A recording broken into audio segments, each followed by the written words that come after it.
The channel does not promote any violent, harmful, or illegal activities. All content provided by this channel is meant for an educational purpose only.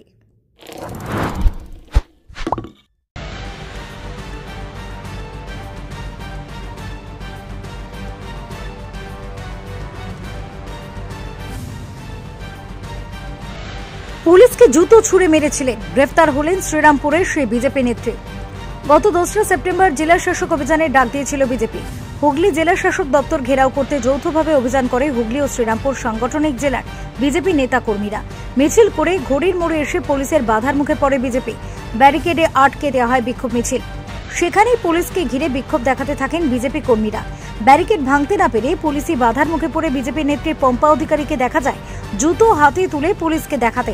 এরপর সেই জুতো পুলিশের ভিড়ে ছুঁড়ে মারেন তিনি। পম্পা বিজেপি শ্রীরামপুর সাংগঠনিক জেলার সম্পাদক পদে রয়েছেন। রিসরা 3 নম্বর জল ট্যাঙ্ক এলাকায় তার বাড়ি। তার স্বামী বলাই অধিকারী জানান, আজ ভোরে পুলিশের 3টি গাড়িতে প্রচুর পুলিশ গিয়ে পম্পাকে বাড়ি থেকে আটক করে নিয়ে যায়। পরে জানতে পারেন চুচুড়া মহিলা থানার পুলিশ তাকে গ্রেফতার করেছে। বিজেপি নেত্রীর গ্রেফতারের খবর পেয়ে চুচুড়া মহিলা থানায় হাজির হন বিজেপি নেতৃত্ব।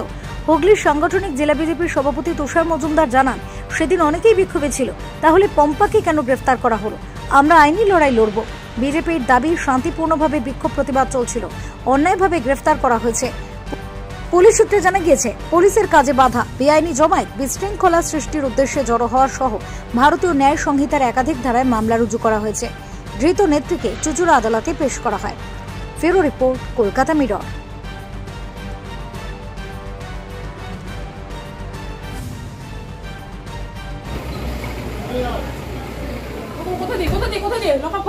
দিদি কেন ধরলো? দিদি কেন ধরলো আপনার? কেন ধরেছে? দিদি কেন ধরলো?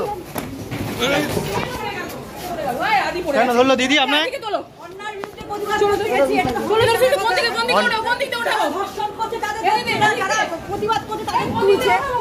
তাদের তুলছে, যারা প্রতিবাদ করছে তাদের তুলছে।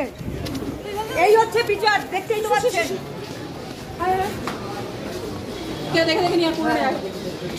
এই লড়াই চলবে।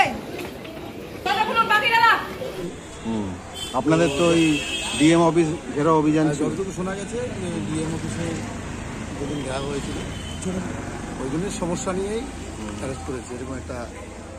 সে তো অনেকেই তো ঘেরাও করেছিল, অনেকেই তো বিক্ষোভ করেছিল। হ্যাঁ, ওকে অ্যারেস্ট ছিল। তার মধ্যে দিদিকে করেছেন, তো কী জন্য করেছেন সেটা কথাবার্তা বলা হচ্ছে, এখনই বলবেন। কজনকে গ্রেপ্তার দেখিয়েছে? কজনকে গ্রেপ্তার করেছে? একজনকে। কিছু বলেছে কেন গ্রেপ্তার হলো? এখনো সেটা বলেননি যে কি জন্য গ্রেপ্তার হয়েছে, কিন্তু বলতেন তো আমি বলেই দিতাম। রাত দুপুরে এরকম একদম সকালবেলায় মহিলাকে নিয়ে এলো, কে করেছে? পুলিশ সুমোটো করেছে? অভিযোগ বোধহয় পুলিশই করেছে, হয়তো জানা নেই আমাদের কাছে। ভাই সকালবেলা আমাকে ফোন করলেন শ্রীরামপুর থেকে, এরকম অ্যারেস্ট করে নিয়ে গেছে দিদিকে, তুলে নিয়ে গেছে, অ্যারেস্ট করে তুলে নিয়ে গেছে।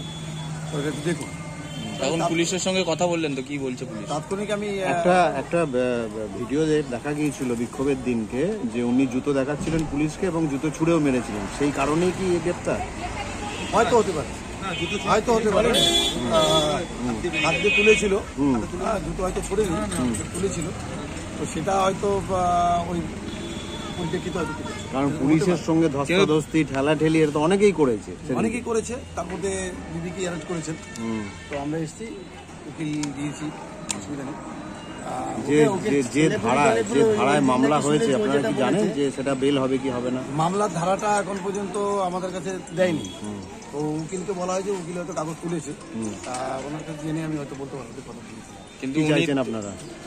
আমরা তো চাইছি যে এখনই বেল হয়ে যাক, আর বেল না হলে কেন এইভাবে করা হয়েছে, কেননা এরকম বিষয় তো অনেক জায়গায় হয়, সব জায়গাতে বহু জায়গায় এরকম বিষয়টা হয়েছে। আজও আপনার দেখেন কলকাতার বুকে এরকম বিষয় হয়েছে, জুতোর বিষয়টা। তো সেক্ষেত্রে এনাকে কেন অ্যারেস্ট করা হলো, ওনাকে ওদিকে কেন অ্যারেস্ট করা হলো না, এর একটা জবাব তো দিতেই হবে পুলিশ।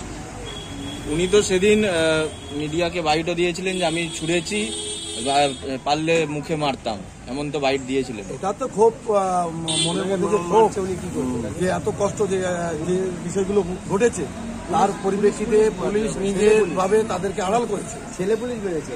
আর সেক্ষেত্রে দেখা গেল যে আড়াল করার ক্ষেত্রে মহিলাদের সুরক্ষার ক্ষেত্রে পুলিশ ব্যর্থ, আর তার জন্য সেই ক্ষোভ প্রকাশের হয়তো বহিঃপ্রকাশ ঘটেছে, এরকম হতে পারে। যে বলছে যে গ্রিল নিয়ে ধাক্কাধাক্কি করলো, করার পরে বেরোলো পম্পা, বললো এরকম করছে আমরা কি চোর না ডাকাত, বলছে ঠিক আছে আপনি বেরোন, বলে আমাদের টেস্ট করার সুযোগ দিন, বলছে না আপনি আগে বেরোন, আপনি আগে বেরোন না, বলছে না না আমি কি করে বেরোবো, এখন ঘুম থেকে উঠলাম একটু বাথরুমও করতে দেবে না। কটার সময় গিয়েছিল? এটা গেছিল 4:30 ভোরবেলা। ভোরবেলা। মহিলা পুলিশ নিয়ে গেছিল? হ্যাঁ মহিলা পুলিশ ছিল। কি বললো আপনাদের ঢুকে, কি বললো? আমাকে আমি বললাম যে কি কাগজ আছে, বললো এখানে সই করুন, আমি সই করলাম।